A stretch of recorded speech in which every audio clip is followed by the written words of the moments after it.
My dad really helped create this. I'm not giving him credit. Yeah. Like, oh, he was a great dad, like clap my hands for his ass. He helped create this because he was just that, he was a devil. You know, he was a guy that had to be very insecure, very beat down. Something had to happen to him when he was younger, because the way he treated me, my brother, my mom was just horrible. So he would beat us, my mom, my brother, me. And I'm not talking about like, oh, you got in trouble, so let me give you a whipping.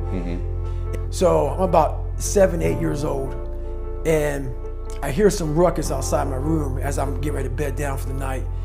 And my mom and dad are outside my room because there's a staircase right there. And my dad is smacking the hell out of my mom and knocks her almost unconscious, where she's kind of out of it, you know, she's kind of loopy. She falls down, he grabs her by her hair and drags her down the stairs by her hair. And so at this age, I'm sitting thinking, man, you know, what the fuck should I do, man? Like, you know, I'm scared, but then something in me saying, you gotta go and do something. I'm scared to death of this guy because he's been beating the shit out of me since I can remember. And I mean like laying me out for nothing. So I go on the stairs and I jump on his back, and literally he tells my mom, you're raising a gangster, as she's like on the floor. And he's almost smiling, almost like proud, but that smile went to a frown pretty quick, and he beat the living hell out of me. And he beat me literally from my neck down to my ankles, like black and blue. When I laid in the bed and looked at my mom, she pulled the covers back, I'll never forget looking at her face. And her face is tattooed in my brain. And why I say that, this past year, I got the VFW award for Americanism Award. And if you Google David Goggins VFW Award, I'm in front of 5,000 veterans. And I'm getting this amazing award. John McCain got it. And I'm up here thinking, man, I'm up here getting this award. This is amazing. It's for giving back and also having a great military career. And I could give this 6-minute long speech. And I'm up there, man, I'm talking, and I'm thanking people who helped me out. And I get to my mom, she's sitting back, you know, she's sitting right here on stage, but behind me. And I haven't cried in 30 years. And I turn around and say, and I want to thank my mom for not picking me up when I was knocked down, but teaching me how to get up. Because she never picked me up ever. And because her circumstances sucked. So anyway, I look back and I said that, and when I got done, I didn't even get a chance to say it. I looked at her eyes, and my head went right back to her face when she saw me bruised up. And that fucked me up. And for 58 seconds, look at the video and you'll see me, my head's down and I'm sobbing. And I'm in front of 5,000 vets, and the guy who was hosting the thing had to come up to me and like put his hand on my back. And I was just destroyed, overcome with emotion. And then 58 seconds go by and I get up and I deliver this speech. And so I tell you that because my life tattooed me. And so when I came from Buffalo, I was 8 years old. I didn't have one learning disability, I had several. But I hid all this shit. I never talked about my dad being crazy, or I couldn't read, I couldn't write. I got held back in my second grade. My elementary years, I stuttered so bad, and I had these white splotches all over my skin. I had patches of hair falling out of my head. I was so stressed out from my childhood, and then now I'm in this situation where I'm like, God, man, I'm dumb. I'm like this black kid amongst all these white people, and it just made me feel just fucked up. And my mom was working 3 jobs. We lived in a $7 a month place. She was never home, and I was like, but I didn't want to put my troubles on my mom. We're about to go out for, so Christmas break's about to happen, and so here we are.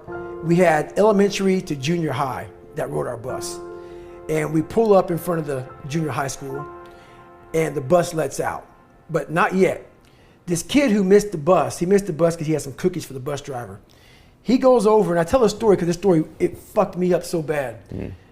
And this kid, mom brought him to school, and I see them pull up. I'm in the back of the bus, and I'm in the very back, right by the back wheel, facing the parking lot. The parking lot is probably 20 feet wide. And 15 buses are lined up, and we all open the bus doors at the same time we all get out. So the kid, I see him the mom yells over, you forgot something. He obviously forgot the cookies. He goes back, gets the cookies.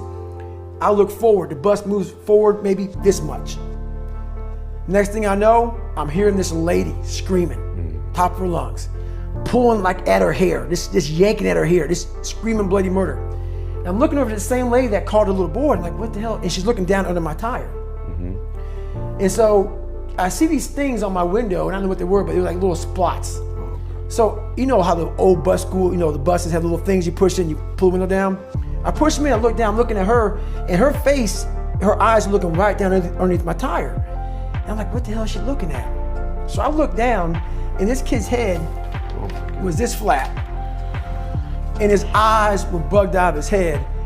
And I tell you that story because a year, almost exactly a year later, the same exact time frame, the day after Christmas, my mom's soon-to-be my soon-to-be stepdad got murdered.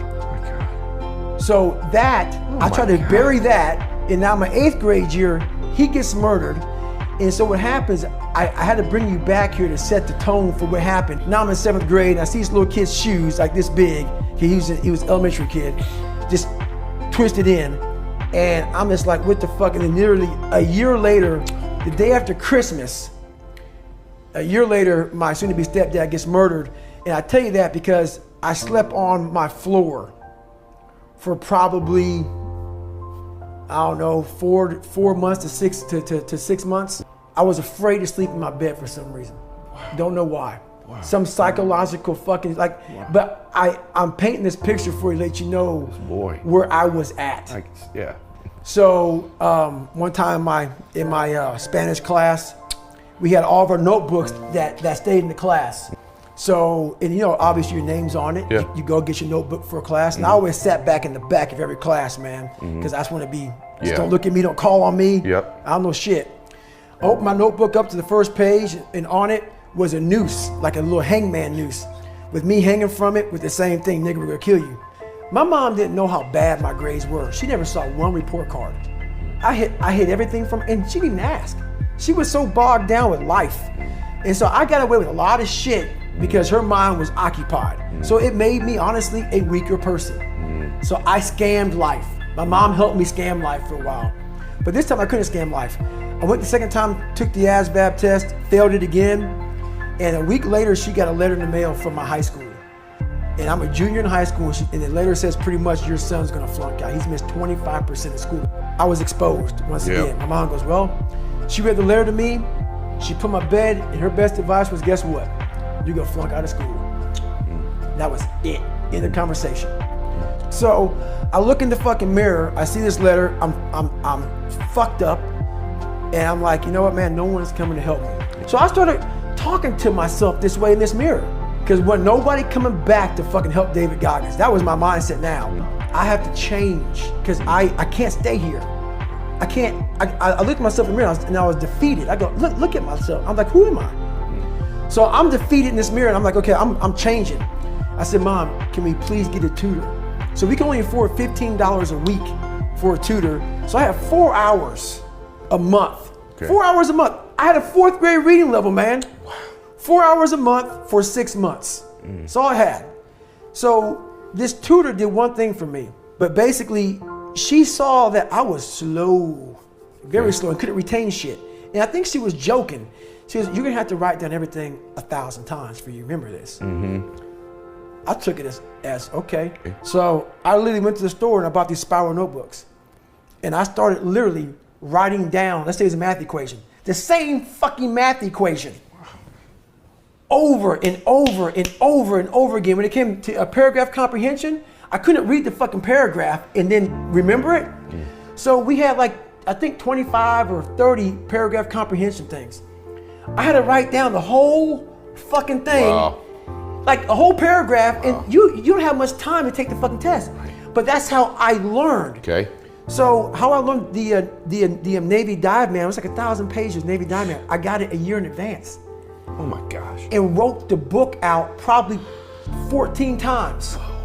Like the Boyle's Law, Child's Law, Gay-Lussac's Law, Dalton's Law, all these laws, but over and over, the whole manual. So it's not like, so now I've done it so many times, I can go back in my mind and say, okay, page 71 was Boyle's Law. And I remember writing it down so many times that it takes me to say, okay, I got it. And I can write it down almost verbatim so that's how I learned even to today. But the work ethic, people think I became this guy from running. Yeah. No, I became this guy from fucking studying.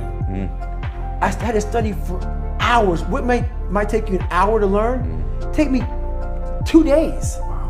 So that's where, at the table, and my best friend Johnny remembers me like, God, you just changed. Something happened. I got obsessed. So I take the test, I score high, I get in the Air Force.